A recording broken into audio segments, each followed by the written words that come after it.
तो दोस्तों एक बार फिर से आप लोगों के सामने देखिए मैथ की बहुत ही इंपॉर्टेंट और शानदार वीडियो लेकर के आया हूँ। इस वीडियो में हम लोग टॉप 21 क्वेश्चन को सॉल्व करने वाले। ये जो आपके टॉप 21 क्वेश्चन है आपके रेलवे से रिलेटेड जितने भी एग्जाम होते हैं उन्हीं एग्जाम में पूछे जाते हैं। ये पार्ट 3 है, इससे पहले पार्ट 2 बनाया और डिस्क्रिप्शन बॉक्स में लिंक मिल जाएगी, जाकर के वॉच कर लीजिएगा।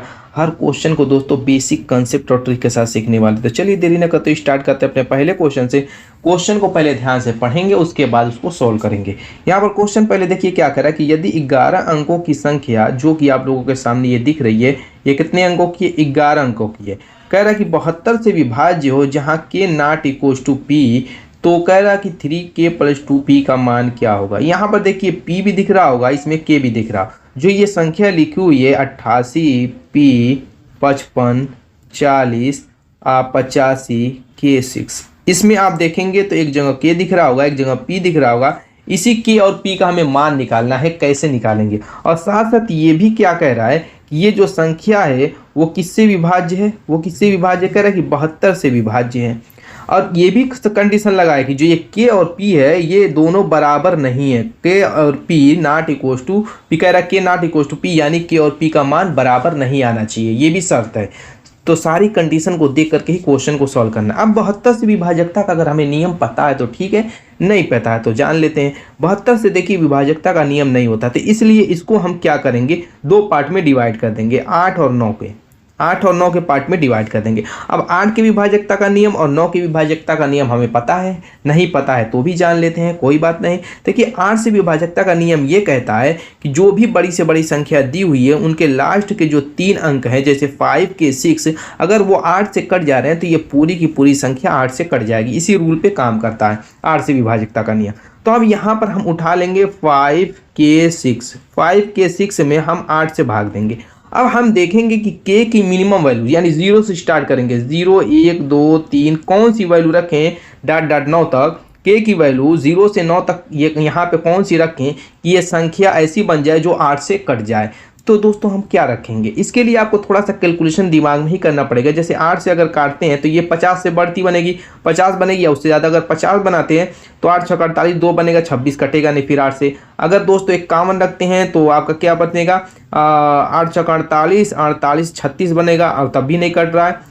देखिए 8 45 नहीं कटेगा, 8 से नहीं कटेगा। फिर अब और आगे बढ़िए तो 8 45, 8 6 48, 8 7 56, 56 होना चाहिए। यानी कि 56 होने के लिए दोस्तों यहाँ पे 3 आना चाहिए, 3 रखेंगे 48 होगा, 5 बचेगा 56। यानी k की वैल्यू हमने क्या निकाल ली, यहाँ से k की वैल्यू 3 आ गई। ठीक, एक चीज़ हमने निकाल ली। अब p की वैल्यू निकालने के लिए क्या करेंगे, उसके लिए 9 का विभाजकता का नियम लगाएंगे। 9 का विभाजकता का नियम ये कहता है कि जो भी बड़ी से बड़ी संख्या दी हुई है तो दोस्तों वहाँ पर देखेंगे अंकों का जो योग है वो अगर 9 से कट रहा है, सभी अंकों का योग, तो वो पूरी संख्या 9 से कट जाएगी। तो चलिए फटाफट अंकों को जोड़ लेते हैं। यहाँ पर k की वैल्यू आ गई है तो वो रख दीजिए 3। तो यहाँ पर जोड़िए 8 दूना 16, p जुड़ेगा नहीं तो उसको वैसे ही रहने दीजिए। 8 दूना 16, 16 5 दोस्तों कितना हो जाएगा 21, 21 और दोस्तों 5, 21 5 26, 4 30, 0 30, 8 38, 38 5 43, 43 और 3 46, 46 और दोस्तों 6 कितना हो जाएगा आपका 52 हो जाएगा। 52 प्लस p आ गया। अब इसमें 9 से हमें भाग देना है। p की वैल्यू यहाँ पे क्या रखेंगे कि 9 से कट जाएगी। तो देखिए 9 5 9 6 54, यानी कि p की वैल्यू यहाँ पर 2 रख दें तो 9 6 54 यानी 52 प्लस 2 54 हो जाएगा। यानी p की वैल्यू कितनी आ रही है, 2 आ रही है। p की वैल्यू मिल गई, k की वैल्यू मिल गई, मान रख दीजिए। यहाँ पर अगर मान लीजिए कि k की वैल्यू 3 रखते हैं तो 3 3 9 हो जाएगा, और p की वैल्यू 2 रखते हैं तो 2 दूना के 4 हो जाएगा, 9 4 13 हो जाएगा। ये आपका आंसर हो जाएगा। ऑप्शन देखिए सी इज द राइट आंसर। अगला क्वेश्चन देखते हैं। हमारा अगला क्वेश्चन क्या कह रहा है कि 4 अंकों वाली वो सबसे बड़ी संख्या क्या होगी जो 49 से पूर्णतः विभाज्य हो। अच्छा ये बताइए कि 4 अंकों की सबसे बड़ी संख्या होती कौन है, 9999। ये 4 अंकों की सबसे बड़ी संख्या होगी। तो बस इसमें करना कैसी, 49 से भाग दे दीजिए, 49 से भाग दे दीजिए। 49 से भाग देंगे तो 2 बार जाएगा तो आएगा 98, 98 एक बचा, 9 को उतार लेंगे, नहीं जाएगा फिर 0 उतार करके 9 को उतार लेंगे। 199 तो 4 बार जाएगा, 4 चौको 16, हाँ 4 बार दीजिए, 4 9 36, 4 चौको 16 3 19, 196 शेष बचा 3। अब अगर ये 3 शेष न बचता तो दोस्तों ये संख्या पूरी की पूरी कट जाती कि नहीं कट जाती, ये 3 फालतू बच रहा है। तो क्या करेंगे, जो 3 बच रहा है वो 9,999 में से ये 3 घटा देंगे तो 9,996 जो होगी ये पूरी की पूरी क्या होगी 49 से कट जाएगी। कटेगी कि नहीं कटेगी, ये 3 रिमाइंडर खड़ा कर रहा था जो रिमाइंडर बचा था, तो दोस्तों 49 से कटेगी कौन सी संख्या, 4 अंकों की जो सबसे बड़ी संख्या होगी 9,996 49 से कट जाएगी। बस यही आपका आंसर हो जाएगा, option D is the right answer. अगला क्वेश्चन, नेक्स्ट क्वेश्चन कह रहा है दो संख्याओं का योग 27 है। मान लेते कि एक संख्या x है दूसरी y है और इन दोनों का योग कह रहा है x प्लस वाई बराबर क्या है 27 है। ठीक है, मान लेते ये समीकरण 1 है। आगे कह रहा है कि एक संख्या का 5 गुना दूसरी संख्या के 4 गुने के बराबर है। एक संख्या का कह रहा है 5 गुना, मान लेते 5x बराबर है किसके 4y के। एक संख्या का 5 गुना कह रहे हैं दूसरी संख्या के 4 गुने के बराबर है। यहाँ से इस समीकरण को पक्षांतर कर लेते हैं y को, तो आपका इस तरीके का दूसरा समीकरण बन जाएगा। अब क्या करें, इन दोनों संख्याओं में से छोटी संख्या ज्ञात कीजिए। छोटी संख्या कौन होगी, 5x होगी कि नहीं, x छोटी होगी कि नहीं, क्योंकि x का 5 गुना y के 4 गुने के बराबर जब है तो जाहिर सी बात है ये बड़ी होगी, तभी तो इसका 4 गुना ही इसके 5 गुने के बराबर हो गया। यानी यहाँ पे छोटी संख्या हमें पता चल गई x है, x क्या है छोटी संख्या, तो x का मान निकालना है तो समीकरण 1 और 2 की सहायता से निकाल लेंगे। क्या करेंगे, इसमें से हमें गायब क्या करना है, y गायब कर देना, क्योंकि x का मान निकालना है। तो 1 और 2 की हेल्प से करेंगे। पहले देखिए पहला जो समीकरण उसमें क्या करते हैं, 4y यहाँ पर है तो 4y बनाने के लिए उसमें 4 से गुणा कर देते हैं, तो 4x हो जाएगा प्लस 4y हो जाएगा और 27 में 4 से गुणा करेंगे तो 7 चौको 28, 4 दूना के 8 2 10 108 हो जाएगा। अब ये जोड़ेंगे कट जाएगा, इधर आपका बचेगा 9x, जोड़ने पर 9x, ठीक है 9x बराबर कितना आ जाएगा 108 हो जाएगा। x बराबर दोस्तों 108 बटे में 9, देखिए 9 करने 9, 9 दूना 18, 12 आएगा, option A is the right answer. अगला क्वेश्चन कह रहा है कि इस संख्या का इकाई का अंक पूछ रहा है। इकाई का अंक पहले जानते हैं कि क्या होता है, आप बचपन से पढ़े होंगे LKG UKG जैसी दोस्तों कि इकाई का अंक इस तरीके से, अगर कोई 7 5 6 4 संख्या लिखी हुई है तो क्या कहते हैं, इकाई, दहाई, सैकड़ा, हजार, ऐसे ही कहते हैं, यही कहते हैं कि नहीं कहते हैं। तो जहाँ से इकाई आपने गिना है वही इकाई की बात हो रही है, उसी अंक की। तो जब भी इकाई का अंक पूछे कितनी भी बड़ी संख्या और सारे अंकों को काट करके सिर्फ जो इकाई के स्थान पे अंक है उसी को हमें देखना है और किसी को नहीं देखना है। जैसे यहाँ पर 1373 है, इस पर 36 पावर है, माइनस 1442 से फिर 20 पावर है का एक अंक पूछ रहा है। तो क्या करेंगे, इसको काट दीजिए, सिर्फ 3 को उठा लीजिए और उस पर 36 पावर बना दीजिए माइनस। इसी तरीके से यहाँ पर भी सिर्फ 2 को ले लीजिए, बाकी को काट दीजिए और 20 पावर बना दीजिए।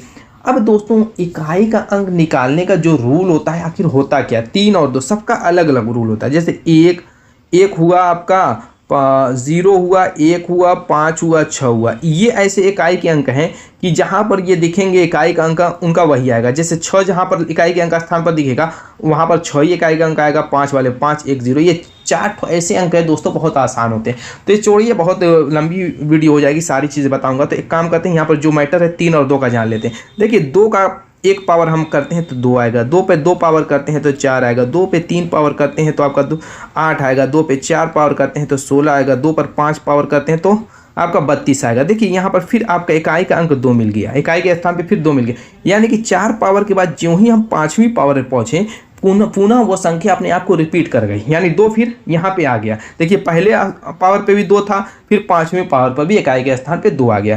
तो यही सेम रूल 3 पर भी काम करता है, पावर करके देख लीजिएगा। इसमें भी 4 के बाद ये खुद को दोहरा देती है 5वें पावर पे, तो इसमें 4 वाला रूल काम करता है। तो वो 4 वाले रूल का क्या करेंगे, वो उसके लिए हम इसमें 4 से भाग दे देते हैं। पावर में क्या करते हैं 4 से भाग देंगे तो ये पूरा का पूरा कट जाएगा, पूरा का पूरा कटेगा तो इसका मतलब शेष 0, जो शेष बचेगा उसी से हमें मतलब रखना है। जैसे 4 से 36 में भाग देंगे तो पूरा कटेगा, शेष कुछ भी नहीं बचेगा, यानी 0 लिखेंगे, 0 नहीं लिखना है। देखिए अगर शेष 1 आएगा, 2 आएगा, 3 आएगा तो 1 2 3 तो पावर के स्थान पर लिख देंगे, लेकिन अगर शेष 0 आ जाएगा तो 0 नहीं लिखेंगे बल्कि 4 ही लिखेंगे। तो यहाँ पे हम पावर 4 बना देंगे। ऐसे 2 पर भी देखिए पूरा 4 5 20 कट जा रहा है, शेष कुछ नहीं बचेगा, तो यहाँ पर भी पावर 4 ही बना देंगे। दिमाग में क्लियर होगी बात। 1 2 3 अगर शेष आएगा तो वो लिखेंगे, अगर 0 आ जाएगा तो 4 लिख देंगे। अब इसको सॉल्व कर लीजिए, 3 3 9 3 27 3 81 हो जाएगा, माइनस 2 दूना 4 दूना 8 दूना 16 हो जाएगा। घटा लीजिए दोस्तों, अगर घटाते 11 का मतलब 5 हो जाएगा। अब यहाँ पर सिर्फ इकाई का अंक आ चुका है हमारा 5, यही आपका आंसर हो गया। इधर वाली संख्या मत निकालिए, कोई फायदा नहीं है, टाइम क्यों बर्बाद करेंगे। निकालना रहेगा निकाल लीजिएगा, 1 2 सेकंड आपका बचेगा, 2 2 4 4 सेकंड अगर हर क्वेश्चन में बचाएंगे तो बहुत बच जाएगा। तो हर चीज़ पे ध्यान देना है, तो option C is the right answer. अगला क्वेश्चन, नेक्स्ट क्वेश्चन हमारा कह रहा है कि निम्न में से कौन सा भिन्न सबसे बड़ा है। देखिए यहाँ पर अगर अंश और हर का अंतर समान आएगा तो आप जानते हैं जिसका अंश बड़ा वो संख्या बड़ी।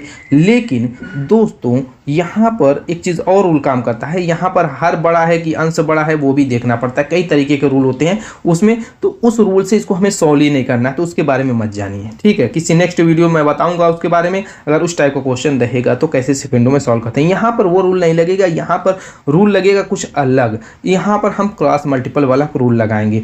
क्या करेंगे, बड़ा कह रहा है 2 2 को लेंगे, यहाँ पर जैसे 7/9 को ले लेंगे, 7/9 को ले लेंगे, यहाँ पर रखिए 7/9 को ले लेंगे और 6/7 को ले लेंगे।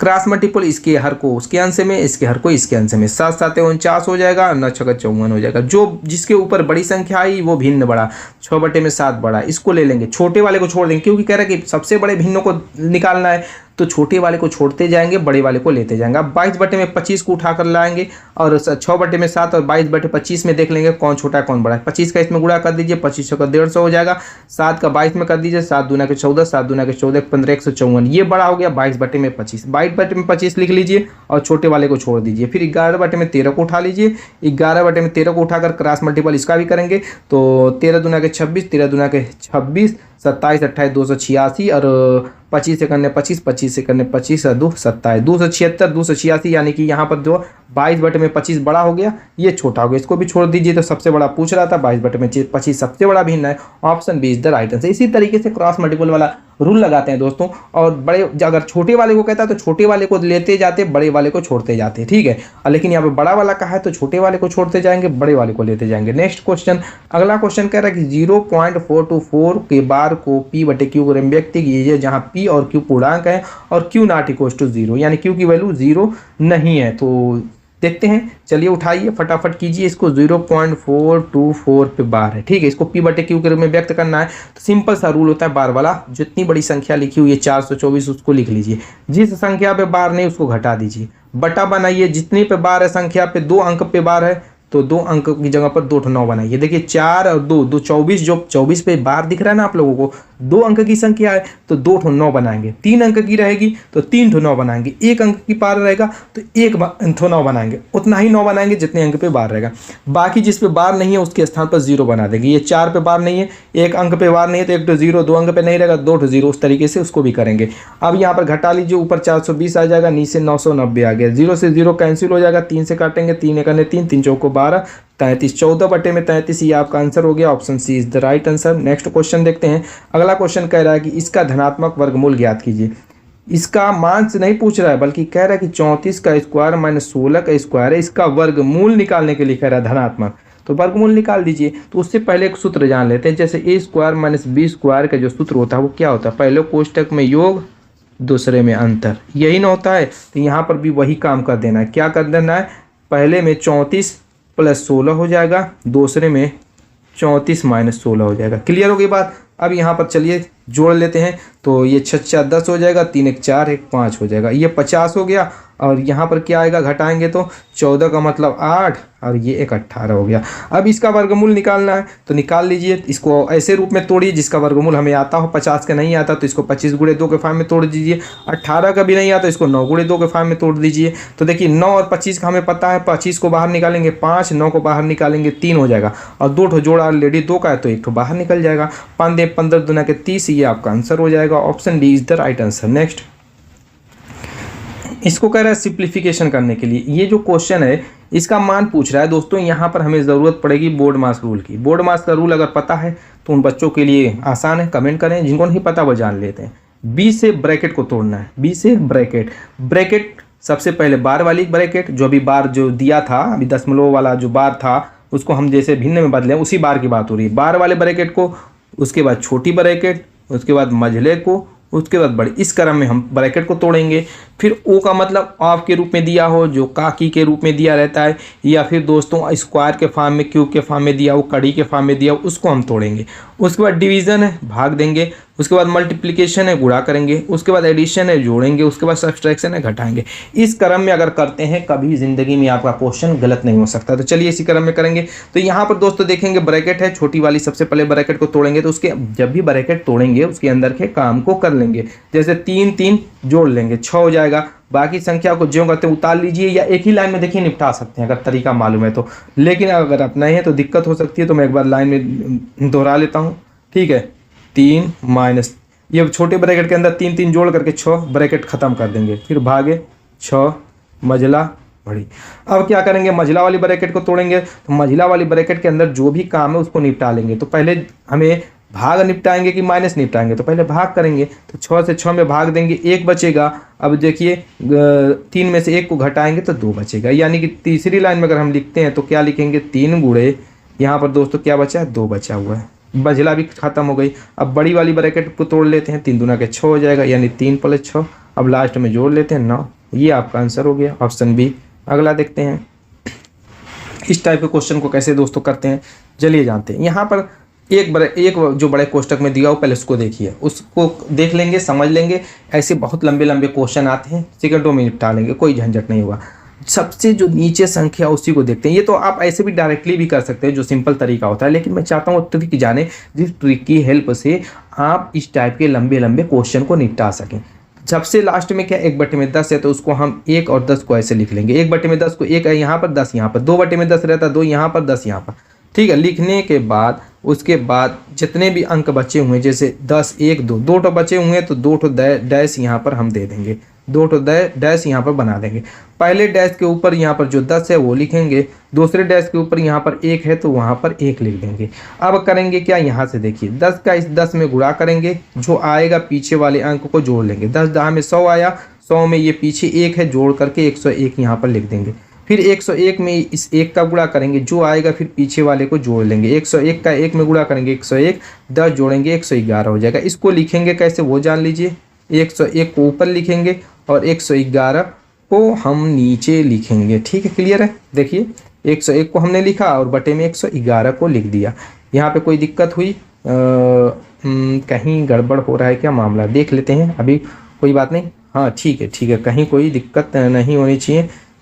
शायद हो गई। देखिए इसको लिखेंगे कैसे, सॉरी यहाँ पर देखिए मिस्टेक हो गई है।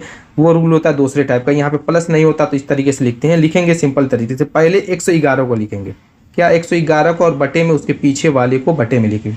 पहले 111 को लिखेंगे, उसके बाद उसके पीछे वाले को उसके बटे में लिख देंगे। यहाँ पर प्लस था, हम प्लस ऐसे ही बना लेंगे, और उसके बाद सेम काम यहाँ पर भी हमें करना है। लेकिन यहाँ पे माइनस है तो हम क्या करेंगे कि जैसे यहाँ पर 101 का 1 में गुणा करके और पीछे वाले को जोड़ दिया था, तो यहाँ पर माइनस की वजह से पीछे वाले को घटा देंगे, जिसकी वजह से यहाँ पर 111 के बजाय कितना आ जाएगा आपका, 91 आ जाएगा। तो आप 91 बटे में क्या करेंगे, 101 लिख देंगे। ठीक है, यहाँ पर 91 आ जाएगा 111 की जगह पर घटाने की वजह से, क्योंकि यहाँ पे घटाना है दूसरे वाले में, तो घटाने की जगह वजह से 91 आ जाएगा और बटे में 101 लिख देंगे। अब एलसीएम देखिए 101 ही रहेगा, और ऊपर का जोड़ेंगे तो 1 1 2 हो जाएगा, 9 1 10 202 हो जाएगा। काट दीजिए 101, 202 में भाग देंगे 2 आ जाएगा, ये आपका आंसर हो जाएगा। Option A is the right answer. Clear. Next देखते हैं, हमारा अगला क्वेश्चन है HCF का, लेकिन HCF पूछा है कुछ अलग तरीके से। कर n और n+1 का महत्तम समापवर्त क्या होगा, जहां n एक प्राकृतिक संख्या, अगर n की वैल्यू 1 2 3 4 इस तरीके से डॉट डॉट डॉट अनंत तक है, तो दोस्तों कह रहा है कि n और n+1 का महत्तम समापवर्त क्या होगा। मान लीजिए n की वैल्यू पहले 1 रख कर देखते हैं, 1 रखते हैं, तो 1 और n+1 की जगह क्या हो जाएगा, 2, यानी 1 और 2 का HCF क्या होगा। या n की वैल्यू अगर 2 रखते हैं तो एक तो n की वैल्यू 2 रखते हैं, तो n की जगह 2 हो जाएगा और n+1 की जगह 3 हो जाएगा। 2 और 3 का महत्तम समापवर्त क्या होगा। तो दोस्तों कहने का मतलब ये है, ये जब भी हम रखेंगे जो भी वैल्यू, तो ये क्रमागत 2 संख्याएं बन जाएंगी, 2 और 3 4 5 6 7। जब भी क्रमागत संख्या रहे तो हमेशा याद कर लीजिएगा कि उनका जो HCF होता है 2 क्रमागत संख्याओं का, वो 1 होता है। यही आपका आंसर हो जाएगा। Option D is the right answer. कितनी कंफ्यूजन थी, n+1 का HCF क्या होगा, समझ ही नहीं। कितने बच्चे सोच रहे हैं n होगा, दोनों में n दिखेगा तो n हो जाएगा, नहीं ऐसी बात नहीं है। तो दोस्तों सारी चीज़ें समझिए, 2 क्रमागत संख्याएं जब भी रहेंगी उनका HCF हमेशा 1 आएगा। चलिए अगला, यहाँ पर कह रहा है कि लुधियाना शहर की जनसंख्या में प्रतिवर्ष 20% की वृद्धि हुई, तो यहाँ पर रेट दिया हुआ है दोस्तों 20%। ठीक, आगे कह रहा है कि यदि उनकी वर्तमान जनसंख्या जो पॉपुलेशन दिया हुआ है वो कितनी है दोस्तों, 8,47,000 है, तो 2 वर्ष में जनसंख्या कितनी हो जाएगी। टाइम दिया हुआ है 2 ईयर, 2 ईयर टाइम दिया हुआ। देखिए दोस्तों, कंपाउंड इंटरेस्ट आपने पढ़ा होगा, सेम वही सूत्र लगेगा जिस अमाउंट वाला जो सूत्र लगाते हैं। कह रहा है कि 2 वर्षों में जनसंख्या कितनी हो जाएगी, उसको मान लेते हैं 2 वर्षों में जनसंख्या ए हो जाएगी। ए बराबर जो आपका सूत्र होता है P + 1 + P × 1 + R बटे में 100 to n या टी लिखिए। तो यहाँ पर वही फार्मूला है, वही सूत्र है, लगा के देना है।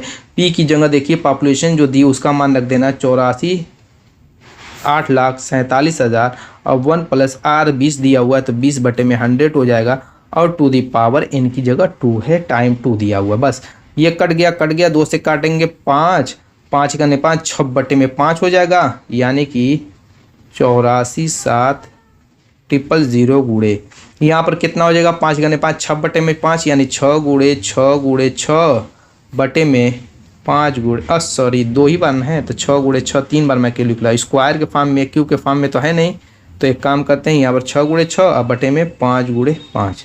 चलिए काट देते हैं तो 25 हो जाएगा, 25 से काटिए, 25 × 75 हो गया, 25 × 75 हो गया। आपका बचा कितना, 84 और 75, 9 बचा, 97 हो गया, 25 × 75 बचा, 22 बचा, 220 हो गया, 25 वाटे 200 फिर बचा 25 वाटे 200 यानी कि 33 कितना हो गया, 33 88 गुणे ऊपर का 6 को 36 रख दीजिए, 33 88 में 36 का गुणा कर दीजिए। एक तरीका है, इसका गुणा मत कीजिएगा, टाइम बचाने का तरीका मैं बता रहा हूँ। जब भी ऑप्शन में यूनिट डिजिट इकाई का अंक देखेंगे सेम अगर नहीं है तो उसी इकाई अंक वाले रूल से हम निकाल लेंगे। कैसे निकालेंगे देखिए मैं बता रहा हूँ। इस इकाई के अंक का इस इकाई के अंक में गुणा कर दीजिए, कितना आएगा, 8 × 6 = 48। अब इसका इकाई का अंक कितना, 8 आया। अब देखेंगे ऑप्शन में किसकी इकाई के स्थान पे 8 है, वही आपका आंसर हो जाएगा। Option C is the right answer. कुछ चीज़ें सीखिए, ट्रिकली कैसे कैलकुलेट भी किया जाता है, बहुत है। और डिजिटल सम भी एक तरीका होता है, चलिए जानेंगे किसी वीडियो में उसके बारे में भी। क्या कह रहे हैं, एक संख्या में 40% की वृद्धि की जाती है, उसके बाद 40% की कमी की जाती है। कह रहे हैं कि एक संख्या है जिसमें हमने 40% की क्या कर दी, वृद्धि कर दी, तो हम पॉजिटिव बनाएंगे। और दूसरी संख्या उसमें कह रहा है कि हमने क्या किया, 40% की कमी कर दी, तो उसमें माइनस बनाएंगे। संख्या में शुद्ध परिवर्तन कह रहा है प्रतिशत में ज्ञात कीजिए। तो परिवर्तन के लिए जो सूत्र हो जाएगा, परिवर्तन के लिए प्रतिशत सूत्र हो जाएगा जो, वो क्या होगा, x + y + xy बटे में 100, ये सूत्र होता है। बस रख दीजिए, x की वैल्यू +40 आए है तो 40 ही रखिए, और y की वैल्यू -40 है तो माइनस रखिए। x और y की 40 है तो यहाँ पे प्लस माइनस मिलकर यहाँ पर माइनस बन जाएगा, यानी 40 × 40 बटे में 100। 2 0 से 2 0 काट दीजिए, 40 से -40 कट जाएगा, 4 × 4 = 16%। ऑप्शन देखिए ये कमी आएगी क्योंकि यहाँ पे माइनस में आएगा, तो माइनस यहाँ पर लिख दीजिए, -16% यानी 16% की कमी। Option D is the right answer. Next क्या कह रहा है कि एक वस्तु की बिक्री पर आरंभिक प्रतिशत लाभ 74% है। कह रहा है कि एक वस्तु है जिसकी बिक्री पर 74% का लाभ हो रहा है। लाभ तो बड़ा अच्छा दुकानदार कमा रहा है, यानी 100 रुपये की मान लेते अगर वस्तु थी और इस पे 74% का इसने लाभ कमाया, तो वस्तु कितने की बिकी होगी, 174 की। यानी कॉस्ट प्राइस अगर उसका 100 था तो सेलिंग प्राइस 174 था, ठीक है। तो उसको 74 रुपये का यहाँ पर लाभ हो गया। आगे कह रहा है कि यदि वस्तु का क्रय मूल्य 50% बढ़ जाता है, यानी कि वस्तु 100 रुपये की खरीदा था लेकिन 50% क्या हुआ, वृद्धि हो गई इसके क्रय मूल्य में, तो वस्तु अब कितने की उसको पड़ेगी, 150 रुपये की दुकानदार खरीदा होगा उस वस्तु को। तो कह रहा है कि लेकिन उसका विक्रय मूल्य वही रह जाता है, लेकिन जो सेलिंग प्राइस है 150 की खरीदने के बाद तब भी वो 174 ही की बेच रहा है। ऐसा नहीं कि बढ़ती की बेच रहा है, पहले 100 की खरीद रहा था 174 की बेच रहा था, उस कंडीशन में उसको 74 का लाभ हो रहा था। लेकिन उसने क्या किया, फिर सामान को 150 रुपये का खरीदा क्योंकि उसका सामान का दाम 50% बढ़ गया था। अब उस सामान को तब भी वो 174 का बेच रहा है। तो कह रहा है नया प्रतिशत लाभ क्या होगा, उसको पहले लाभ कितना यूनिट का हुआ वो देखिए। 150 का सामान 174 में बेचेगा तो घटा लीजिए, 24 ही का तो लाभ होगा। अब प्रतिशत लाभ निकालना है तो क्या करना है, 24 जो लाभ हुआ है वो लिख लीजिए। अब बटे में दोस्तों वस्तु कितने की है, क्रय मूल्य जो उसका लास्ट वाला 150 है, नए वाले नया प्रतिशत पूछ रहा है, नए वाले पर प्रतिशत लाभ तो 150 लिख दीजिए और गुणे में 100 बना करके प्रतिशत लगा दीजिए। 50 से काटेंगे 3 बार, 50 से काटेंगे 2 बार, 3 से काटेंगे 8, 8 दूना के 16%। ये आपका आंसर हो गया 16%, ऑप्शन बी। अगला देखते हैं क्या कह रहा है। अगला क्वेश्चन कह रहा है कि रीमा 75,000 में एक कार खरीदती है वह उसकी रिपेयरिंग पर 10,000 खर्च करती है। बाद में उसने यह कार चीरू को 15% लाभ पर बेच दी। चीरू ने इसे रीतू को 10% लाभ पर बेच दिया। रीतू ने कार खरीदने के लिए कितनी राशि खर्च की। इतना लंबा चौड़ा क्वेश्चन पढ़ने में आप सोच रहे हैं बहुत डरावना होगा, बहुत आसान है। थोड़ा सा कैलकुलेशन इसमें करना है दोस्तों बस, और क्वेश्चन में कुछ भी नहीं है। क्या कह रहा है, रीमा ने 75,000 रुपये में एक कार खरीदी, लेकिन उस कार पर उसने 10,000 रुपये का खर्च कर दिया रिपेयरिंग वगैरह में, उसकी मरम्मत कराने में। अब रीमा को वो कार कितने की पड़ी होगी, 85,000 रुपये की रीमा को वो कार पड़ी होगी। अब रीमा क्या कर रही है, इस 85,000 रुपये की कार को 85,000 रुपये की कार को 15% के लाभ पर चीरू को बेच दे रही है। तो चीरू को वो कार कितने की पड़ेगी, रीमा अगर इस पर 15% का लाभ लेती है तो वस्तु का 115% निकालेंगे, बटे में आपका 100 कर लीजिए, 0 से 2 0 कट गया। ठीक है, अब गुणा कर लेते हैं। इतने की किसको पड़ेगी, चीरू को। अब ये रीमा जो है इतने की चीरू को बेची है, तो चीरू को कार इतने की पड़ेगी। चलिए यहाँ पर क्या करते हैं, 115 में 85 से झट से गुणा कर देते हैं। तो 50 25 5 1 5 2 7 5 1 5 8 5 40 8 1 8 4 12 8 1 8 1 9 5 7 7 9 97 75 और 1 0 है, 97 75 और 1 0 है। इतनी की जो है दोस्तों चीरू को पड़ी वो कार। अब दोस्तों क्या कह रहा है कि चीरू ने रीतू को 10% लाभ पर बेच दिया। अब इतने की चीरू खरीदा है, फिर 10% लाभ पर 10% लाभ का मतलब 110 हो जाएगा, बटे में 100 करते जाएंगे। जितने का लाभ कहेगा 100 में उतना जोड़ करके बटे में 100 से भाग देते जाएंगे। इतने की किसको बेच दी, रीतू को बेची है। तो रीतू को कार कितने की पड़ी होगी, इतने ही की पड़ेगी, जो इसको हम सॉल्व करने के बाद निकालेंगे। तो कह रहा है खरीदने के लिए कितनी राशि खर्च, रीतू ने कार खरीदने के लिए कितनी राशि खर्च की। जो ये आएगा, जितने की चीरू ने रीतू को बेची उतनी ही तो खर्च की होगी। बस काट दीजिए, 1 0 से 1 0 0 से 0, 11 से गुणा, 11 5 55, 11 7 77 77 5 82, 25 किस में है देखिए। तो दोस्तों लास्ट में 25 सिर्फ दोस्तों इसी में दिख रहा है। तो यही आपका आंसर हो जाएगा। क्या जरूरत है पूरा गुणा करने की, देखिए जहां से मिल रहा है वहां से निपटा डालिए और कुछ मत कीजिए। 25 इसी के लास्ट में था, तो ये लास्ट में यही 25 आ रहा है। चलिए नेक्स्ट क्वेश्चन। अगला क्वेश्चन कह रहा है, उमेश और कपिल ने क्रमशः 750 और 975 दान की। उमेश व कपिल द्वारा दान किए गए राशियों का अनुपात। ये 750 रुपया एक ने दान किया, 975 रुपये एक ने दान किया। अब इनका बस रेशियो निकाल लीजिए, काम खत्म। रेशियो में क्या करते हैं, काट कुटा के एकदम छोटा कर दीजिए। 75 से कटेगा, ये 75 से कटेगा, 75 से ये भी कट जाएगा। देखिए तो 75 1 75 75 1 75 75, हाँ कट जाएगा। 75 दहा में 750, 75 1 75 75 3, हाँ 10 13, 10 13 का अनुपात आएगा। देखिए option B is the right answer. Next यहाँ पर क्या कह रहा है कि 5 पुरुष किसी दीवार को 12 दिन में बना लेते हैं, तो मूल दीवार से 50% अधिक दीवार 10 दिन में बनाने के लिए कितने पुरुषों की आवश्यकता पड़ेगी। इसमें हम सूत्र का यूज़ करेंगे, M1 D1 बटे में W1 बराबर M2 D2 बटे में W2। इसी सूत्र से अभी निकाल लेते हैं। देखिए इसमें M1 पुरुष की संख्या है, तो M1 क्या दिया हुआ है 5, ठीक, M1 5 दिया। D1 क्या दिया हुआ है, D1 दिन की संख्या है तो 12, और काम क्या है W1 क्या दिया हुआ है, एक काम है तो एक यहाँ पर ले लेंगे। इसी तरीके से M2 कह रहा है कि कितने पुरुषों की आवश्यकता पड़ेगी, ये निकालना है। और आपका D2 क्या है, 10 दिन में उस काम को समाप्त कर दें। और दीवार जो W2 क्या हो जाएगा, 50% अधिक दीवार, यानी कि जितनी एक दीवार उसने खड़ी करनी थी, तो अब 50% अधिक का मतलब 1 + 1/2, यानी आधा अधिक होना चाहिए। तो 2 × 2 3 बटे में 2 हो जाएगा। बस मान रख दीजिए और कुछ करना नहीं है। M1 5 गुणे D1 12 बटे में W1 1 गुणे M2 आपका निकालना है, D2 क्या है आपका 10 है। अब बटे में 3 बटे में 2 W2 है, तो 3 यहीं पे रहने दीजिए, 2 ऊपर चला जाएगा। काट लीजिए, देखिए 5 से काटेंगे 2 बार जाएगा, ये 2 दूना के 4 हो जाएगा, 4 3 12 हो जाएगा। 3 का इसमें गुणा हो जाएगा, यानी M2 बराबर 3 3 के 9 आ जाएगा, ऑप्शन बी।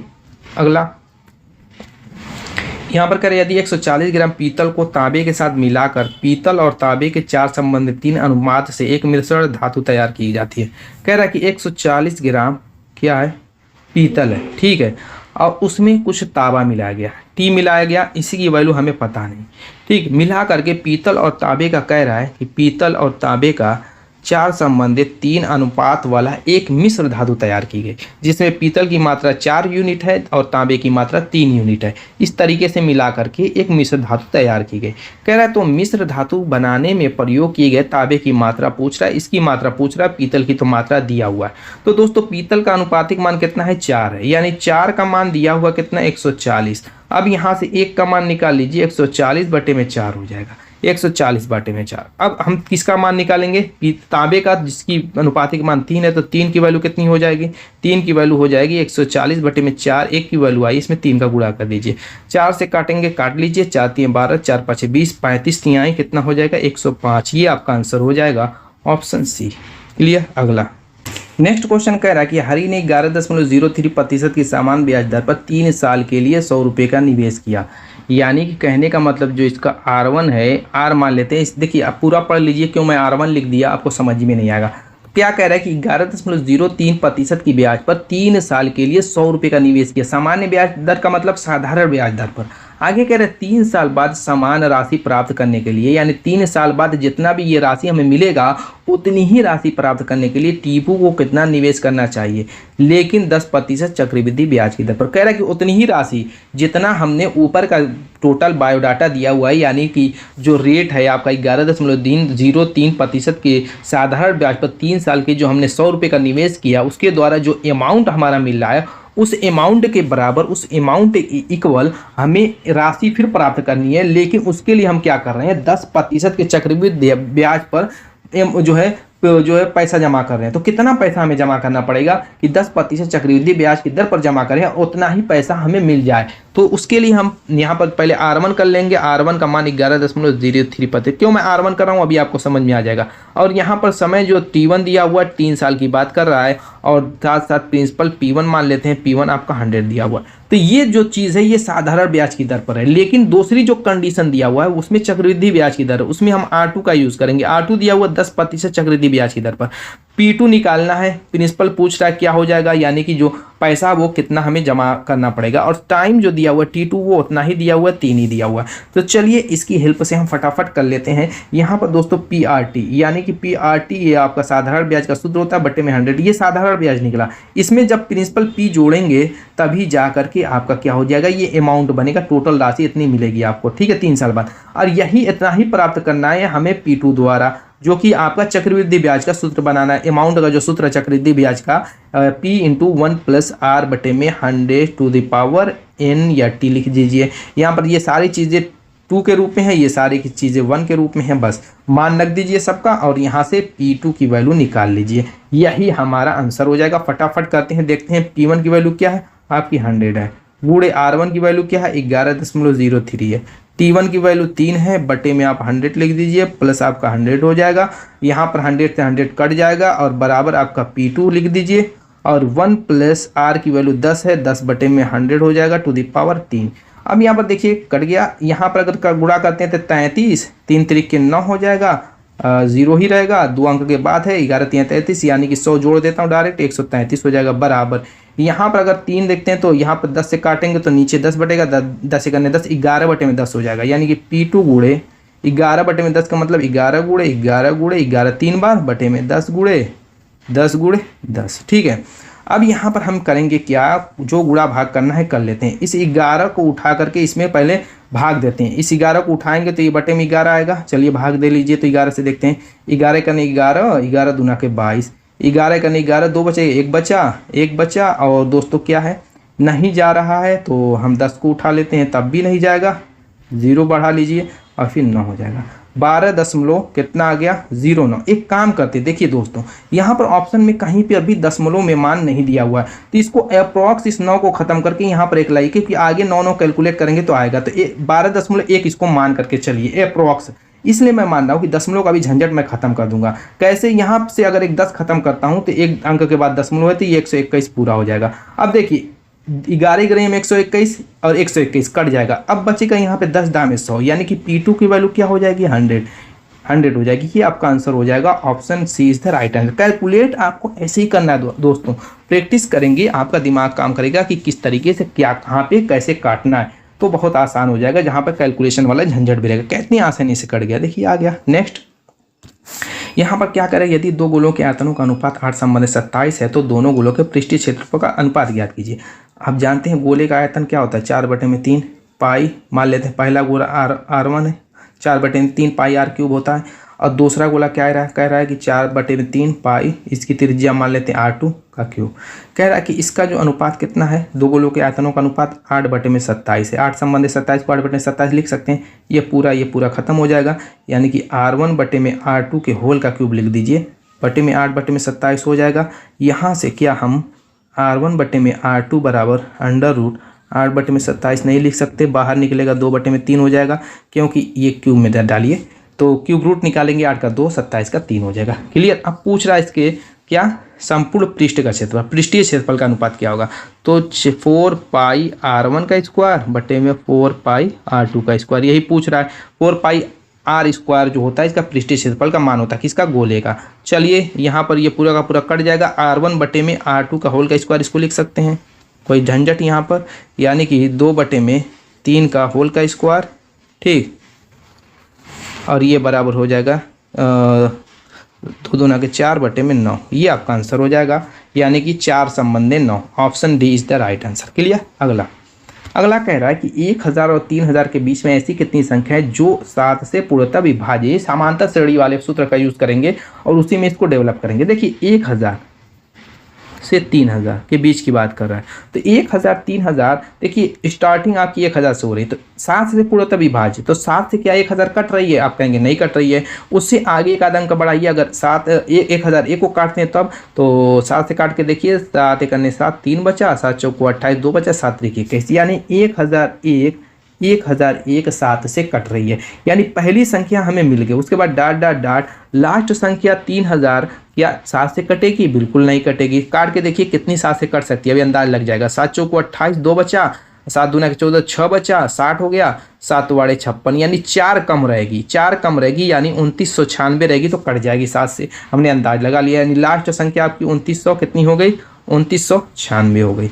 यानी कहने का मतलब ये है कि ए का मान हमें मालूम हो गया, साथ साथ दोस्तों लास्ट पद एल का मान मालूम हो गया, और ये चूंकि 7 से विभाज्य हो रही है तो हमें डी भी मालूम हो गया, 7 होगा, हर 7 के अंतर पर होगी क्योंकि 7 से विभाज्य है। तो हमें निकालना है क्या चीज़, कह रहा है कि कितनी संख्या है, तो हमें एन निकालना है, पदों की संख्या। तो सूत्र निकाल लीजिए, लास्ट पद एल बराबर ए प्लस n - 1 इंटू डी, काम खत्म, मान रख दीजिए। एल का मान दिया हुआ कितना 2996, अब बराबर ए की वैल्यू कितनी दी हुई है दोस्तों, 1001 प्लस n - 1 इंटू डी का मतलब 7।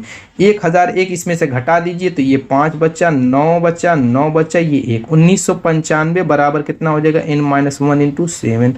अब यहाँ पर दोस्तों n - 1 की वैल्यू क्या हो जाएगी, n -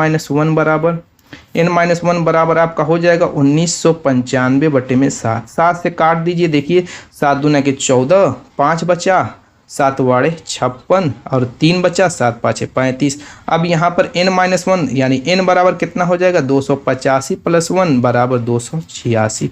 बस ये आपका आंसर हो गया 286, option C is the right. Next trigonometry का बड़ा प्यारा सा क्वेश्चन, क्या करें यदि cos to the power 4 minus theta minus sine to the power 4 theta बराबर 3/5 होता है, निम्नलिखित का मान ज्ञात कीजिए। इसका मान पूछ रहा है, कुछ सूत्र की जरूरत पड़ेगी, वो सूत्र क्वेश्चन को सॉल्व करते करते आपको समझ में आ जाएगा, कुछ करना नहीं।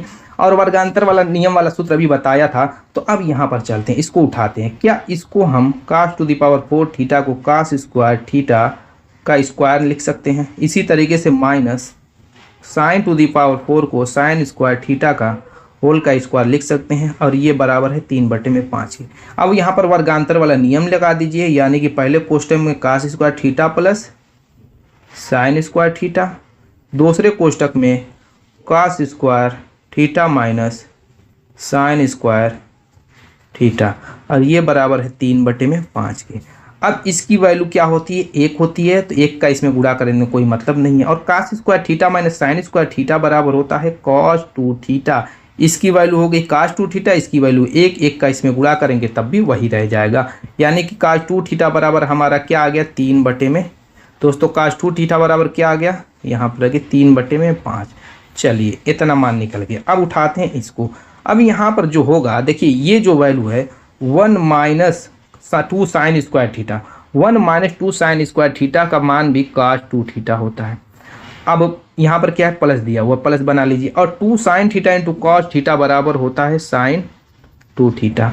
अब इसकी वैल्यू हमारी आ चुकी है 3/5, लेकिन साइन 2 थीटा का मान हमें नहीं मालूम, तो क्या करते हैं इसको कास के रूप में बदल लेते हैं, 1 माइनस कास स्क्वायर 2 थीटा हो जाएगा। क्लियर। अब यहाँ पर 3/5 को रहने दीजिए प्लस, और कास 2 थीटा की वैल्यू 3/5 है और उसका स्क्वायर करेंगे 1 माइनस कड़ी में 3/5 का होल का स्क्वायर हो जाएगा, क्योंकि कास स्क्वायर 2 थीटा है। तो 3 त्रिके 9 और 50 25। यहाँ पे देखिए 25 एलसीएम हो जाएगा, 25 में से हो जाएगा 16/25, 16/25 कड़ी से बाहर निकल जाएगा। तो दोस्तों क्या हो जाएगा, 16/25 का मतलब 4/5 हो जाएगा। अब देखिए नीचे का हर बराबर है तो बटे में 5, ऊपर का डायरेक्ट जोड़ सकते हैं, 4 3 7/5। ये आपका आंसर हो गया, option D is the right answer. तो दोस्तों उम्मीद है कि वीडियो पसंद आएगी। मिलेंगे ऐसे शानदार धमाकेदार के साथ नेक्स्ट वीडियो में, तब तक के लिए बाय बाय।